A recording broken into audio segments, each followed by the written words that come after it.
Britain has gone to the dogs. Britain is becoming a third world country. Britain is finished. Hello there, for those of you that don't know me, my name's Matt. I'm British, born and bred, but I left 9 months ago. I'm here in Nicaragua, by the beach. Here it's December, it's 35 degrees. It's a glorious day. I've got my feet dipped in the Pacific Ocean. There she is, there's the sunshine, December, lovely. So let's get into it. 5 things, if I don't get drowned first. 5 things I don't miss about leaving the UK since I left 9 months ago. So the first thing I'm going to say is the climate. Well, look around you, I've just showed you. It's a glorious day here in Central America. I spoke to my mate earlier who said he hasn't seen the sun in weeks in the UK. When it gets to the end of October, especially when the clocks change and it gets dark at 4:30 in the afternoon and it gets light at 8:30 in the morning. I mean, what could be more depressing? You're going to work and it's dark, you leave work and it's dark, you might get to see a bit of daylight. If you've got an office window, you can look out the window at the grey skies, or you might be able to go out at lunchtime and just freeze your bits off as you run to the shop and run back again. And then people get excited about Christmas and they're loving it, and it's a great time. You're with your family and your friends, you have a few drinks, you have a few laughs, whatever, you spend some quality time with your family. And then that's over, and then January and February, just such a grind, so depressing. And people go mad in December as well. They spend so much money at Christmas, spend so much money on nights out and New Year, which are an absolute con. You have to pay to get in a pub that's free to get in all year round. You spend a load of money on booze. You forget what day it is by the time it's December the 28th, and then you go back to work and it's just like, oh, it's just so dull, so miserable, so grey, so drizzly. And something that I haven't had in the 9 months since I've been away. I don't know if this is linked to depression or it's linked to the humidity or the weather, but herpes. Yeah, that got your attention, didn't it? Herpes. In the UK, I just seem to have cold sores all the time. I know, it's grim, isn't it? I must have kissed the wrong person. 80% of people have herpes, okay? 80% of people get cold sores, so don't judge me, all right? But in winter, guys, making me lick my lips now. In winter, I would get cold sores, and I haven't had one in at least 9 months, not since I've been away from England. The next thing is crime and antisocial behaviour, which I think has just been ramped up significantly since COVID, since the pandemic. It seems like there's just so many feral bastards around at the moment. There's people just being absolute wankers, just walking around with a spliff on the go, walking through city centres, knives tucked down their pants, always walking around with their hands down their pants as well. What's that? All the little teenagers with their fucking hands down their pants. What's that about, you know? Just so many little bellends, just so much crime all the time, reading about horrible, horrific things going on over postcodes and pathetic crap. Just I don't know what's going on at the moment. I mean, it's never been great in the UK, to be honest. There's always been a sort of an element of chavs and scumbags and hooligans, but it just seems like it's getting worse and worse all the time, and there's no authority anymore. The police don't want to do anything about it. They can't do anything about it. There's always some knobhead with a camera who'll cut out half the video so it makes the police look like the bad guys. Or they're handcuffing someone quite brusquely. Oh, police brutality. Piss off, mate. The guy's about to stab someone. You know, it's just madness. And now I know what you're thinking. Matt, you're in Central America. You've been in Mexico, which is one of the most dangerous countries in the world. Yes, it is, statistically, but those crimes aren't people just walking around attacking anyone. These are high-level crimes. This is completely different. This is within cartels. These are people murdering each other.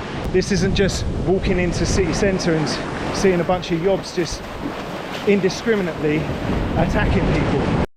And some of that antisocial behaviour leads on to and is a result of my next subject, my next category, the division of society, the division of people at the moment, whether it's left or right, whether it's generation versus generation, whether it's north or south, whether it's London versus the rest of the country. It just seems like everyone's just getting pitted against each other. There was a Daily Mail headline recently that said, woke Gen Z kids wage war on our sandwiches. Now the younger generation resent the older generation and vice versa.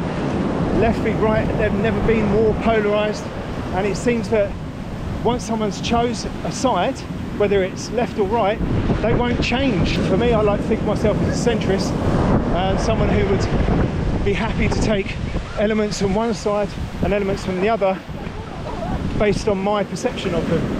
But it seems like once someone's chosen a side these days, that's it, they're sticking to it.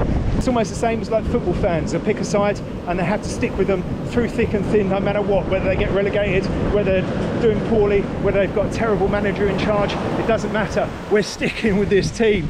It's ridiculous. What I like to say to people if you're having a sensible debate about politics is, what have you seen? What have you seen that you've changed your mind on? So if someone's being stubborn about something like Brexit, for example, Brexit's going to be great, we're going to be taking back control of our borders, blah, blah, blah. Have we taken back control of our borders? No, we bloody well haven't. It's gone completely the other way. Migration is through the roof. So for me, the thing that I hold my hands up to and say I was wrong about, and I've changed my mind about it, is migration. I used to be very much pro-migration. Yes, the Syrians are at war, let them come over to Britain, have a better life. Afghanistanis, Somalians, whatever, come over, make a better life for yourselves, contribute to society. Nowadays, it's not so much the fact of immigration, it's just the way it's completely unchecked. So much money is being spent on migrants, and the average Brit is just being left behind. I can just see a lot of people clicking that unsubscribe button right now as I speak. But this is exactly what I'm talking about. We shouldn't be divided. We should be able to have our opinions, and other people have varying different opinions, and not fall out with each other, not argue so much, not pick a side and say, I'm on that side and that's it, I'll never come over to your side, like Luke Skywalker in Star Wars, I'll never join you. I'm aware also that this isn't a UK phenomenon, it's in the US, it's in Canada, it's in all of Europe as well. Quality of life and the cost of living. So I'm putting these two together because they directly link to each other. Quality of life in the UK, well, we've already got crap weather. Everything is expensive to do. You want to go and see a Premier League football match? 60, 70, 80 quid, please. Oh, you want to get the train down from London to Brighton? £50 return, please. I mean, you can fly to Milan or Barcelona for that. Oh, you want to go see a concert? Oh, you want to go see Oasis next year? 500 quid. Now, you might look at the stats and say, oh, but the average income in the UK is like 30, 35 grand or whatever it is. Well, it's not that bad. But these average incomes are inflated by London finance executives and CEOs who are earning north of 250, 300, 400, 500 grand a year.